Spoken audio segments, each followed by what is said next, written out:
দেখেন আসলে বিশ্বকাপের মিশন দেখানো শুরুই হয় নাই। এটা আমাদের একটা সিরিজ আমরা খেলছি। তো বিশ্বকাপের আলোকে কিন্তু আমরা দলটা ঘোষণা করেছি এবং সেই সময় বিস্তর চিন্তা ভাবনা করে আমরা দলটাকে দিয়েছি যে কার বিকল্প কে হতে পারে, কিভাবে হলে কম্বিনেশন কোচ বের করে নিতে পারে, 6 ব্যাটার 7 ব্যাটার্স, বোলিংয়ের দিক থেকেও 5 জন বোলার কিংবা 6 জন বোলারের অপশনের মতো করেই আমরা দলটাকে দিয়েছি। তো এটা দুঃখজনক যে আকাঙ্ক্ষিত ফর্মে হয়তো সবাই নেই এবং আকাঙ্ক্ষিত ফলাফল আমরা করতে পারছি না। আমরা যে সিরিজটা খেলছি যুক্তরাষ্ট্রের সঙ্গে হতাশাজনকই বলবো যে আমাদের দুটো ম্যাচে আমরা জয়ের অবস্থানে ছিলাম, সেখান থেকে আমরা জয়টা করায়ত্ত করতে পারিনি। সেখানে হয়তো পারফরমেন্স আকাঙ্ক্ষিত না হওয়ার পরও কিন্তু আমরা দুটো জায়গাতেই কিন্তু প্রথম ম্যাচে বোলিংয়ের কারণে পিছিয়ে গেছি। শেষ মুহূর্তে আপনারা দেখেছেন যে প্রায় 15-র উপরে গড় প্রতি আস্কিং রেট ছিল। সেখানে আমাদের অন্যতম সেরা বোলাররা ছিল যারা মুস্তাফিজ আইপিএল থেকে খেলে এসছেন, শরীফুল ছিল। বাট সেখানে আমাদের কাছে মনে হয়েছে যে শেষ মুহূর্তে যেগুলো বলা হয় যে T20 যে একটা টুইস্ট, সেই টুইস্টটা আমরা পারিনি। ঠিক একইভাবে যখন আমরা 144 রান তাড়া করছিলাম দ্বিতীয় ম্যাচে, আপনি দেখবেন যে আমরা 2 উইকেটে এমন একটা অবস্থানে পৌঁছে গিয়েছিলাম যখন শান্ত এবং তহিদ হৃদয় ব্যাট করছিল যে এটা মনে হচ্ছিল যে একটা সময়ের ব্যাপার যে আমরা জয়টা করায়ত্ত করতে পারবো। কিন্তু আমাদের ব্যাটিং বিপর্যয়ের কারণে সেখানেও দেখা গেল যে আমরা 3 বল বাকি থাকতেই পরাজয় বরণ করলাম। তো এটা নিশ্চয়ই দুশ্চিন্তার কারণ, হতাশার কারণ। আপনি কালেকটিভলি হয়তো উপরের ব্যাটাররা রান করতে পারছে না, এটা সত্য। শান্ত কিছুটা রান পেয়েছে, তবে যদি সেকেন্ড ম্যাচটার দিকেও তাকান আপনি দেখবেন যে সেখানে আমাদের এক্সপিরিয়েন্স প্লেয়াররাও দলটাকে জয়প্রান্তে নিয়ে যেতে পারেনি।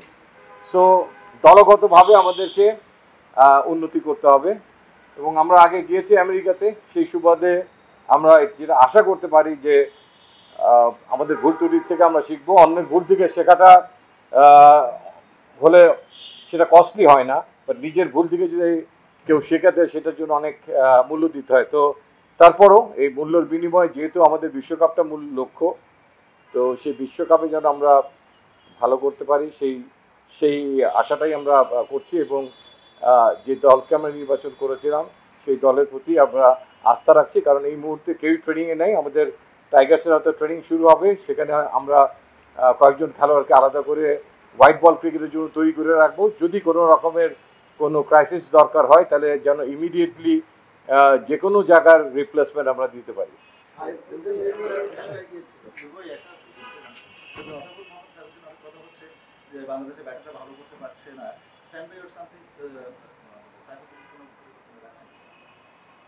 না, ইনফ্যাক্ট সাইফুদ্দিন টাইগার্সে আমাদের দলের সঙ্গে ছিল এবং যে 6 জনকে আমরা ওখানে একটা স্পেশাল ইনস্ট্রাকশন দেওয়া ছিল টাইগার্সে যে সেই 6 জন খেলোয়াড়কে যেন হোয়াইট বল ট্রেনিংয়ের মধ্যে রাখা হয়, অন্যরা ফিজিক্যালের পাশাপাশি রেড বলে ট্রেনিং করবে। তো আনফর্চুনেটলি এই মুহূর্তে গতকাল বোধহয় আমরা একটা ইমেল পেয়েছি এবং সাইফুদ্দিন ফোনও করেছিল। তিনি একটু পারিবারিক কারণে, তার স্ত্রী অসুস্থ এবং সন্তান সম্ভবা, সে কারণে তিনি জুনের 10 তারিখ পর্যন্ত আমাদের এই ক্যাম্পেও জয়েন করতে পারবেন না, ছুটি চেয়েছেন। তো তার পাশাপাশি আমরা খালিদকে এখন প্রস্তুত করে রাখার চেষ্টা করবো আর কি। প্রথম ম্যাচে আমরা হারলাম, ওটা কি ড্যাম খেয়ে ভাবছিলাম দলের মধ্যে সেকেন্ড ম্যাচ যখন আমরা খেলা হলো তখন কি একটু আমরা চাপে ছিলাম কিনা? কারণ আপনার ভাই বলে গেছেন যে পুরো দলের মধ্যে একটা চাপ কাজ করছে, পারফর্ম না করতে পারে, ওপেনাররা রান পাচ্ছে না, ক্যাপ্টেন হিসেবে করতে পারছে। দেখেন প্রথম ম্যাচটা আমার মনে হয় এখানে যারা খেলা দেখেছেন শেষ 4 ওভারে কি আপনারা কেউ বিশ্বাস করতে পারছিলেন যে 4 ওভারে বাংলাদেশ এরকম 55-60 রান ডিফেন্ড করতে পারবে না? এটা মনে হচ্ছিল না। হ্যাঁ, যখন আমাদের হাতে বোলার ছিল আইপিএল খেলা মুস্তাফিজ এবং থেকে ফেরত আসা এবং শরীফুলের মতো বোলার, তো চাপে আমরা ছিলাম। আমি বলবো চাপে যে ছিলাম না, বিকজ ব্যাটিংয়ের চাপে প্রথম ম্যাচে ফেল করেছে ব্যাটসম্যানরা। আমি বলবো যে তহিদ হৃদয় এবং মাহমুদুল্লাহ ছাড়া প্রথম ম্যাচে রান করতে পারেনি, সেই কারণে কিছুটা চাপ সৃষ্টি হয়েছিল, কোনো সন্দেহই নেই। ভিন্ন জায়গায় ভিন্ন পরিবেশে যাওয়ার পরে দুদিন টর্নেডোর কারণে প্র্যাকটিসও করতে পারেনি এবং এখান থেকে কিছু ব্যাটসম্যান আউট অফ ফর্ম ছিল। আমি মনে করি চাপ একটা ক্রিয়েট হয়, যে কোনো খেলোয়াড়ের জন্যই চাপ ক্রিয়েট হয়। তবে সেকেন্ড ম্যাচটাতে আমার কাছে যেটা মনে হয়েছে যে সেই ম্যাচটাতেও কিছুটা প্যানিক সিচুয়েশন, অথবা যেটা আমি বলবো যে পরিস্থিতির আলোকে যে ব্যাট করা, সেই পরিস্থিতির আলোকে আমরা ব্যাটিংটা না করার কারণেই আমরা যে কোনো এক প্রান্তে একজন ব্যাটসম্যান দাঁড়িয়ে যেতে পারেনি, তাহলে কিন্তু আমরা খুব অনায়াসেই এই জয়টা করায়ত্ত করতে পারতাম। এটা মানে আমরা যেহেতু প্রায় 150-র কাছাকাছি T20 ম্যাচ খেলে ফেলেছি, I believe is more than that. তো সেই আলোকে আমি বলবো যে আমাদের দলে যথেষ্ট অভিজ্ঞ খেলোয়াড়রা ছিল, শেষ মুহূর্ত পর্যন্ত আমাদের সময় ছিল আমরা বড় রানের পিছিয়ে তারা না করে according to the call of the hour যদি আমরা ব্যাটিং করতাম, তাহলে এই ম্যাচটা আমরা সহজেই মানে জিততে পারতাম। বাট এটা খুবই পেইনফুল, খুবই দুঃখজনক এবং খুবই হতাশার যে সঠিক সময় নিজেদেরকে সঠিকভাবে অ্যাপ্লাই করতে না পারার ব্যর্থতাটা। জি, একটু সামনে যদি আসেন। বলছিলেন যে আমরা আমেরিকায় গেছি, বেশ আগে গেছি ওখানে একটা মানে মানিয়ে নেওয়ার জন্য। ওখানে গেছি আসলে যে আমরা 3টে প্র্যাকটিস ম্যাচ সরি 3টে ইন্টারন্যাশনাল ম্যাচ খেলতেছি আমেরিকার সাথে, কিন্তু গতদিন দেখলাম সাকিবুল হাসান বলছেন যে প্রপার প্র্যাকটিসটা হচ্ছে না ওখানে আসলে। তো এই সিরিজ না খেলে ওখানে কি একটা ক্যাম্প করলে বেটার হইতো কিনা, বা প্র্যাকটিসটা কি আসলেই হচ্ছে না, মানে প্রপার প্র্যাকটিসটা তো আমরা করতে পারিনি, যেটা শিডিউল ছিল সেটা আপনি জানেন যে ওখানে একটা টর্নেডো হয়েছিল, টর্নেডোর কারণে মাঠ প্রস্তুত ছিল না। সেই কারণেই আসলে যে কয়টা দিন হাতের সময় ছিল আমার প্র্যাকটিসের জন্য ম্যাচের আগে, সেই জায়গায় তাদের প্র্যাকটিসে কিছুটা ঘাটতি হয়েছে, এর বেশি কিছু না। কারণ যে উইকেটে আমরা খেলছি এটা দুই দলের জন্যই সমান, কাজেই সেখানে মানিয়ে নেওয়ার ব্যাপারটা হচ্ছে মুখ্য জিনিস। কারণ level playing is same for both the team. যে যদিও পিচটা মন্তর, এটা আমরা সবাই দেখছি, বাট ওই উইকেটে তো দুই দলই ব্যাটিং করছে, বোলিং করছে। আরেকটা কোশ্চেন ছিল, সেটা হচ্ছে যেহেতু আপনি নিজেও বললেন যে টপ অর্ডার আসলে ভালো ছন্দে নেই, টপ অর্ডার রান পাচ্ছে না, আমাদের উইদাউট কজে আসলে এখনো সময় আছে যে টিমটা চেঞ্জে, আপনারা এই নিয়ে কোনো ডিসকাশন কি হয়েছে কিনা? যদিও চেঞ্জ হচ্ছে না, কোনো ডিসকাশনে কি আপনারা বসছিলেন যে টিমের ভিতরে যে চেঞ্জ আনা যায় কিনা? আমার মনে হয় আমার শুরুতে আমি বলেছি যে কালকে কোচ, ক্যাপ্টেন এবং আমরা 3 নির্বাচক এই বিষয়টা নিয়ে, যেহেতু আমাদের ভাবার একটু সময় ছিল, আমরা ভেবে কিন্তু আমরা এই টিমটার প্রতি বল রেখেছি। এই টিমের 15 জনের এবং 2 জন স্ট্যান্ড বাই। একটু খেয়াল করবেন না, একই প্রশ্ন আমরা রিপিট যেতে না করি। 120 বলের গেম আসলে পাওয়ার প্লে থাকে, এই জায়গাটাতে আমাদের অ্যাটাকিং মেন্টালিটি দিয়ে প্রস্তুতি ম্যাচ হবে, তার আগে আমাদের টপ অর্ডার কিভাবে জ্বলে উঠতে পারে, সেটা কি অল আউট অ্যাটাকিং গেম খেললে কি অ্যাডভান্টেজ আসতে পারে কিনা, বা ভালো ফল আসতে পারে? দেখেন, অ্যাটাকিং ইন্টেন্ট আপনি তখনই শো করতে পারেন যখন আপনি শিওর থাকবেন about your timing, pace of the wicket. তো এখানে যে জিনিসটা আমরা লক্ষ্য করছি যে উইকেটটা মন্তর উইকেটে আসলে অতিরিক্ত এগ্রেসিভ ক্রিকেট খেলা যায় না, যেটা আমরা হয়তো আইপিএলে যে ক্রিকেটটা দেখছি, সেখানেও কিন্তু আমরা 140 ম্যাচে কিন্তু একই ইন্টেন্টে সবাই খেলে না, তখন উইকেটটাকে অ্যাসিস্ট করে আপনাকে রিভাইজ করে টার্গেটটা ঠিক করতে হয়। সেই জায়গাটা আমার মনে হয় ইম্পর্টেন্ট, যে উইকেটের যা ডিমান্ড করে সেই অনুযায়ী ব্যাট করা। যে উইকেটে আপনার ইন্টেন্ট শো করার সুযোগ থাকে, সেই উইকেটে ডেফিনেটলি ইন্টেন্ট শো করতে হবে, এবং অপরচুনিটি আসলে আমি বলবো যে পাওয়ার প্লে যে সুবিধাটা আছে সেটাকে সবসময় কাজে লাগানোর চেষ্টা করা। আর কিছু ক্ষেত্রে আপনি দেখবেন যে লেন্থের একটা ইস্যু আছে। আমরা যে ম্যাচে এটা হেরেছি, আপনি দেখবেন যে লেন্থে মুস্তাফিজ বল করেছে, খুব ইজি ছিল ওইটাকে অন দ্য রাইস 6 রান খেলা আর কি। তো সেই জায়গাতে আমরা মনে হয় কিছু গ্রস মিস্টেক করেছি। Related right.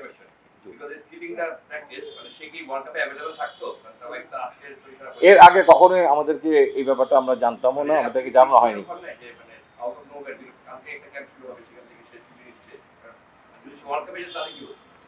That I don't know, আমি জানি না, আমরা অবহিতই ছিলাম না। ইউজুয়ালি আমাদেরকে অবহিত করা হয়, কিংবা কেউ যদি আনএভেল থাকে তাহলে সে তার তরফ থেকে তো আগের থেকে জানানো হয় যে আমি এই সময়টা পরিবারকে সময় দিতে চাই।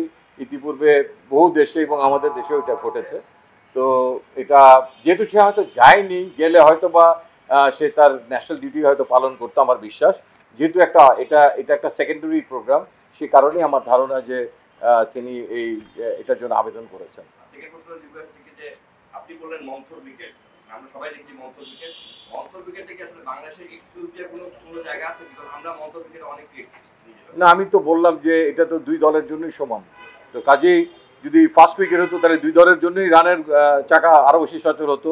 তো মন্তর উইকেট হলে রানের টার্গেটটা কম হবে এবং সেই অনুযায়ী নিজেদেরকে ব্যাট করতে হবে। এখন মধ্য উইকেটে যদি কেউ অ্যাগ্রেসিভ ক্রিকেট খেলতে চায়, অ্যাগ্রেশন বেশি দেখাতে চায়, আপনার যদি শটের দিকে দেখেন, আমরা স্পেশালি সেকেন্ড ম্যাচে যে আউট হয়েছি দেখবেন অনেকগুলো শটেই অ্যাগ্রেশন ছিল, যেগুলো ঠিক ওই মুহূর্তের জন্য দরকার ছিল না।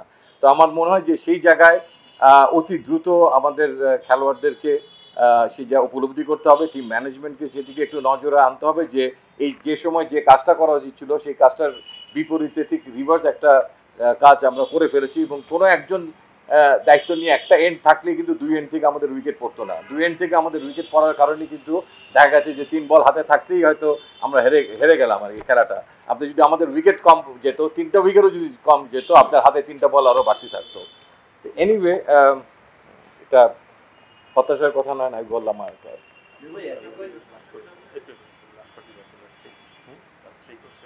হ্যাঁ হ্যাঁ ঠিক আছে, লাস্ট 3 করছেন। হ্যাঁ রুবেল, আপনি হতাশার কথা বললেন যে ক্রিকেটাররা মনটা ইমপ্লিমেন্ট ঠিক মতো করতে পারছে না, ক্রিকেটাররা কি আসলে মেন্টালি ফিট? আমি তো মনের ডাক্তার না, আমি আপনাকে মেন্টালি ফিট এটার সঠিক উত্তর আমি দিতে পারবো না। তবে মেন্টালি ডিপ্রেস থাকে মানুষ, যে কোনো প্লেয়ার যদি সে তার আকাঙ্ক্ষিত খেলা খেলতে না পারে, এটা আমি বলতে পারি।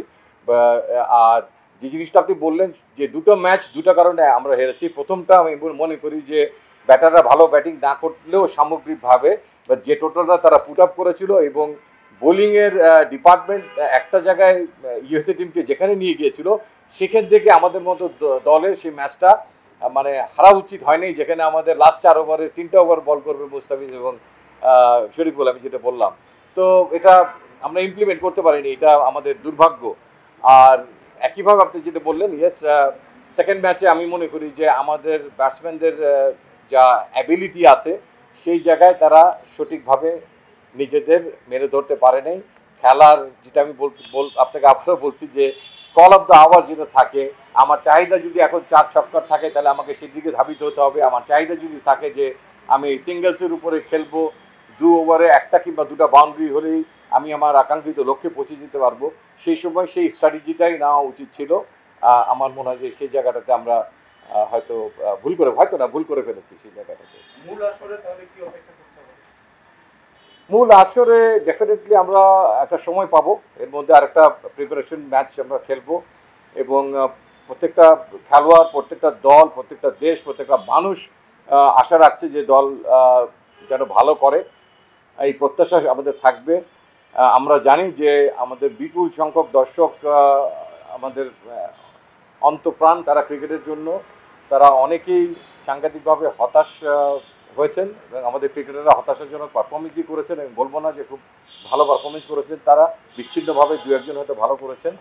তো আমার বিশ্বাস যে কয়েকটা দিন আমরা ট্রেনিং করার সুযোগ পাবো এবং 2টো ওয়ার্ম আপ ম্যাচ খেলার সুযোগ পাবো বিশ্বকাপ শুরু হওয়ার আগে, সেখান থেকে বেটার উইকেটে খেলার সুযোগ পাবো আমার মনে হয় আমাদের আইসিসি ওয়ার্ম আপ ম্যাচ যখন আসবে। এবং আমার বিশ্বাস যে তারা তাদের আস্থার জায়গাটা রিগেইন করতে পারবে। অ্যাজ লং কেউ হয়তো আউট হয়ে যেতে পারে, কারোর ফর্ম হয়তো যথেষ্ট ভালো নাও হতে পারে, কিন্তু আস্থার জায়গাটা আমার মনে হয় তারা রিগেইন করতে পারবে এই অনুশীলন এবং এই পরবর্তী 2টো ম্যাচ। যদিও প্রতিপক্ষ একটা ভারত অনেক শক্তিশালী দল, তারপর আমার মনে হয় যে 2টা ভেন্যুতে আমরা আমাদের ওয়ার্ল্ড কাপের খেলা খেলবো যুক্তরাষ্ট্রে, সেই 2টো ভেন্যুতে আমরা কিন্তু ওয়ার্ম আপ ম্যাচ খেলার সুযোগ পাবো এবং ওই 2টা ভেন্যু ডেফিনেটলি এই ভ্যারু উইকেটের থেকে আরও অনেক বেটার উইকেট হবে। কারণ একই মাঠে আমি জানি না কবে আমরা একই পিচের মধ্যে 3টা ম্যাচ খেলেছি উইদিন জাস্ট 21 to 25, 5 দিনের মধ্যে। এটা একটা সাইকোলজিক্যাল প্রেশার হলেও হতে পারে ব্যাটসম্যানদের জন্য, বিকজ উইকেট কন্টিনিউয়াসলি স্লোয়ারই হয়, মানে একই উইকেটে যদি আপনি 5 দিনে 3টা ম্যাচ খেলেন। এবার আপনি তো যাওয়ার আগে বিসিবি থেকে আন্তরিকভাবে যে মেন্টালি মনোবল দেখাতে যেটা বললেন যে এই ধরনের সেশনকে গুরুত্বপূর্ণ রাখা উচিত কিনা, কারণ আমরা কিন্তু কখনো দেখি না। ঠিক আছে, এটা অনেক দলই রাখে পৃথিবীতে, সেটা সেই সেশন থাকলে মন্দ না। ইতিপূর্বে আমি দেখেছি এর আগে মনোবিদরা কাজ করেছেন আমাদের জাতীয় দলের খেলোয়াড়দের সঙ্গে, তো এটা থাকলে মন্দ না, আমি কখনোই বলবো না যে এটা খারাপ। আর আপনি যে কথাটা বললেন যে নতুন বলে যারা খেলে তারা কিন্তু সবচেয়ে বেশি চ্যালেঞ্জটা ফেস করে, কারণ একটা মিডল অর্ডারের ব্যাটসম্যান যখন যায় তখন আপনি জানেন ফিল্ডিংটা ওয়াইড হয়ে যাচ্ছে, আর যখন নতুন বলে তখন বলের শাইন, বলের মুভমেন্ট, আপনি দেখেছেন আমাদের শরীফুলও মুভমেন্ট পেয়েছে। তো নতুন বলে কিন্তু দুই দলের বোলাররাই মুভমেন্ট পায়, তার উপর সিঙ্গলস নেওয়ার জায়গাটা খুব ক্ষীণ হয়ে যায়, 9 জন খেলোয়াড় ভেতরে থাকে, অন টপ খেলতে না পারলে একটু লো বাউন্স উইকেটে এটা একটা প্রবলেম হয়ে যায়। সেই একটা চাপের মধ্যে ডেফিনেটলি আমাদের ব্যাটসম্যানদের পড়তে হয়েছে, যেখানেই খেলুক নতুন বল ইজ বিগ চ্যালেঞ্জিং। যে কারণে আপনি কোনো দেশই ইউজুয়ালি এই স্পেশালাইজ জায়গাটা এখন কিন্তু মেকশিফট কাউকে দিয়ে শুরু করে না, একান্ত নিরুপায় না হলে। একটা সময় আমরা লান্স ক্লুজনারকে দেখতাম, মানে আমরা আমাদের বয়সী যারা আছে, যারা ওয়ার্ল্ড কাপ দেখেছেন, এই প্রথম পিঞ্চ হিটার বলে একটা শব্দ আসলো ক্রিকেটে, যে পিঞ্চ হিট করার জন্য তিনি নাম্বার 3-তে ব্যাট করতেন। শিওর আতিফ যারা সিনিয়র আছে তারা জানে। তো আস্তে আস্তে কিন্তু সেখান থেকে ক্রিকেট সরে গেছে, এখন যে যে রোলে আছে তাদেরকে কিন্তু মেন্টালি মানে সেই জায়গাটা জন্য প্রিপেয়ার থাকতে হচ্ছে। আমরা পার্শ্ববর্তী দেশের বিরাট কোহলিকেও দেখেছি যে তার উপরেও একটা কিন্তু চাপ এসছে, যে স্ট্রাইক রেট বাড়ানোর জন্য। তো তারা হয়তো ডিফারেন্ট টার্গেটকে লক্ষ্য রেখে ক্রিকেট খেলে, বাট আমরা সেই পর্যায়ে যেতে পারিনি। বাট ওপেনিং অলওয়েজ কিন্তু আমরা অনেকেই মানে আমি বলতে শুনছি যে মেকশিফট দিলে দেখেন বিপিএলে 8টা দল খেলে, 8টা দলে যদি 3টা করে আমরা ওপেনার ধরি, একজন রিজার্ভ সহ 24টা ওপেনার এখানে পার্টিসিপেট করে। যে 24টা ওপেনার থেকে যদি আমরা জাতীয় দলে দিতে না পারি, সেখানেও যদি আমাদের চিন্তা করতে হয় মেকশিফট কাউকে দিয়ে আমরা করবো, আমার কাছে মনে হয় it's not a very good practice. আমি যে জায়গার চ্যালেঞ্জ দিয়ে যে খেলবে তাকে সেই জায়গার জন্যই সেখান থেকেই সিলেক্ট করতে পারলে সেটা ভালো। মানে সব নিয়মেরই ব্যতিক্রম আছে, কোনো না কোনো সময় সেটা হয়, বাট আমার মনে হয় ইউজুয়ালি এটা হওয়া উচিত না, গড়পড়তা এটা হওয়া উচিত না।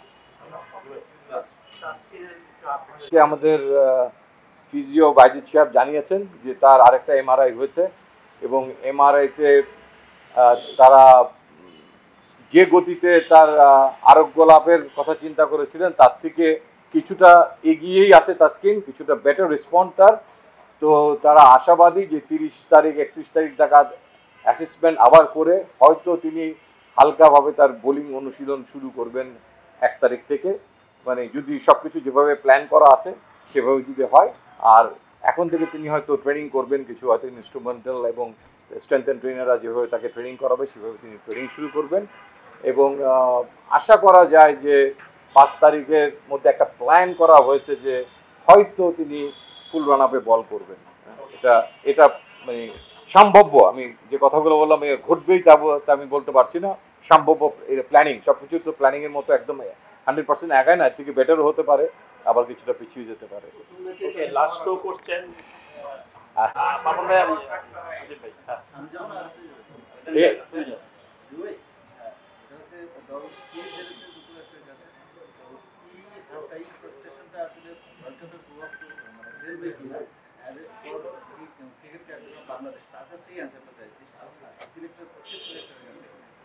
এটা আমি দাঁড়িয়ে আছি চিফ সিলেক্টরের ইয়েতে, কাট করা আমাকেই দাঁড় করেন না, অসুবিধা কি? না, এটা তো ডেফিনেটলি মানে এটা আমাদের মধ্যে তো মন খারাপ সবারই, যে আমরা কখনই আশা করিনি যে আমাদের এই দলটাকে এরকম পরিস্থিতির মধ্যে দিয়ে এই সফরটা শুরু করতে হবে। বাট ইটস রিয়েলিটি, যেটা ঘটেছে। তো আমার মনে হয় যে আমাদের খেলাটা 7 তারিখে, তো কাজেই দিন 12 সময় থাকবে এই খেলা শেষ হওয়ার পরও। তো এখানে ফলাফল যেটাই হোক, আমার মনে হয় যে এটার থেকে দ্রুত বেরোয় আসতে হবে খেলোয়াড়দের, এবং তারা সেটা জানে যে বিশ্বকাপে যদি বাংলাদেশ ভালো করতে পারে তাহলে পিছিয়ে যা ঘটেছে সেটাকে অতীত স্মৃতি এবং সেখান থেকে যা যা শিক্ষা নেওয়ার, সেই জিনিসগুলো শিক্ষা নেওয়ার ব্যাপারেই এটা একটা অধ্যায় হয়ে থাকবে বাংলাদেশ ক্রিকেটের জন্য, যাতে আগামীতে যে কোনো পরিস্থিতিতে যে কোনো দেশের যে কোনো উইকেট কন্ডিশনের সঙ্গে মানে মানিয়ে নেওয়াটাই হবে মুখ্য বিষয়। তবে আমার বিশ্বাস যে তারা আপ্রাণ চেষ্টা করবে এটা থেকে দ্রুত বেরিয়ে আসার জন্য। এটা সাময়িক একটা রেখাপাত নিশ্চয়ই করবে তাদেরকে, তাদের চেহারার দিকে দেখলে আপনারা বুঝতে পারছেন যে মুখে যাই বলুক মানুষের অন্তরে তো এটা স্পর্শ করে, যারা খেলে দিন শেষে ডেফিনেটলি এটা হয়তো তারা মুখে বলতে পারে না, অপোজিশনকে কখনো আপার হ্যান্ড দেয় না, কিংবা আপনাকে হয়তো বুঝতে দিবে না, কিন্তু এটা টাচ করে যায় যখন আপনি জানেন যে আপনি তাদের থেকে একটা বেটার দল, কিন্তু আপনি দিন শেষে আপনি হেরে গেছেন, তো সেটা আপনাকে স্পর্শ না করে পারে না। বাট সেটা থেকে বেরোয় আসতে হবে, প্রত্যেকে সেই ব্যাপারে জানে যে তাদের মূল লক্ষ্যটা কি, মূল মিশনটা কি এই বিশ্বকাপে, সেটার জন্য তারা যেন সেই জায়গায় তাদের সেরাটা দিতে পারে। লাস্ট কোশ্চেন আদিব ভাই।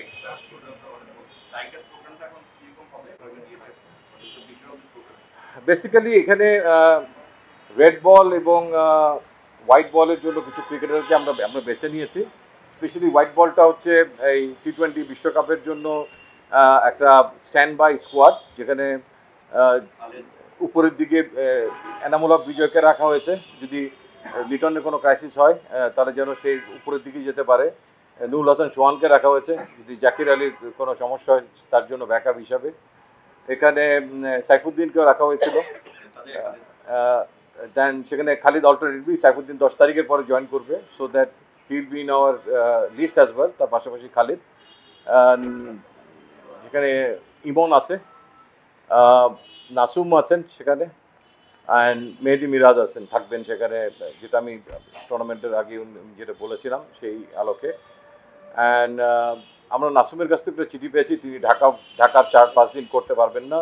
তিনি জানিয়েছেন তিনি জন্ডিস রোগে আক্রান্ত ছিলেন, তো আমাদের মেডিকেল টিম সেটা দেখভাল করবেন এবং তারা মনে করলে তিনি হয়তো 1 তারিখ থেকে মানে সামনের মাসের শুরুতেই যে সিলেটের সেশনটা হবে সেখানে তিনি জয়েন করবেন। এবং আরেকটু আপনাদের জ্ঞাতার্থে জানিয়ে দিই যে তাইজুল, আমাদের লেফট আর্ম স্পিনার, তিনিও কিন্তু তার যে ইঞ্জুরিটা হয়েছিল শ্রীলঙ্কার এগেনস্টে বাম পায়ের নিতে PCL-এ, তো সেটার থেকে আমরা ভেবেছিলাম তিনি হয়তো রিকভার করেছেন, তাকে একটা ম্যাচ আমরা খেলতে দেখেছিলাম, 1 অথবা 2টা ম্যাচ হবে DPL-এ।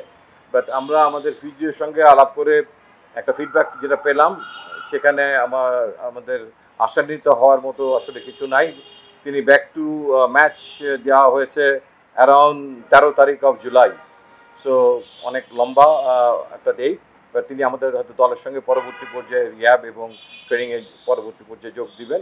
আমরা হয়তো এই দুজনের জন্য 2জন খেলোয়াড়কে হয়তো ইনক্লুড করে নিব যে দলটা ঘোষণা করা হয়েছে।